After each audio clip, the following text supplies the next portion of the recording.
අන්න ගහක් උඩ බෙරයක්. නෑ පුතේ ඕක බෙරයක් නෙමෙයි.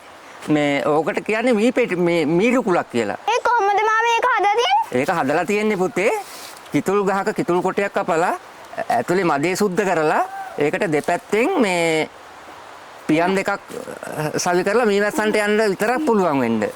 හදලා තමයි ඔක ඔය ගහක් උඩ තියලා තින්නේ. ඊට පස්සේ ඔකට මීමැස්සෝ එනවා. ඊට පස්සේ ඔක මීමැස්සෝ ඇවිල්ලා ඔකේ වද බඳිනවා. එතකොට ඉතින් ඒ ඔය පෙට්ටිය තියපු එක්කෙනා ඒ වද කඩලා ගන්නවා අවුරුද්දක් විතර ගියාට පස්සේ. එතකොට ඉතින් විශාල ප්‍රමාණයක් පැණි තියෙනවා. ඒකට හැමෙනවද? මේවා ඇවිල්ලා කඩෙන් ගන්න තියෙන මී පෙට්ටි නෙවෙයි. ඊට වඩා ගොඩක් ඉඩ තියෙනවා. දැන් ඔය පෙට්ටියක සාමාන්‍යයෙන් පැණි බෝතල් 8ක් 10ක් විතර තියෙනවා.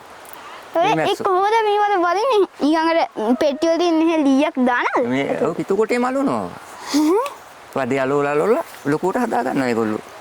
දී දාන්න නැද්ද ඒකට? මේ ගම් හරි සුන්දරයි. හැබැයි මේ පැත්තේ ඉන්න මාමලා හරියම ප්‍රශ්න පිට තමයි ඉන්නේ. මේ බලන්න මීමැස්ස පැණි බොනවා. මේ දවස්වල ගොඩක් හානි.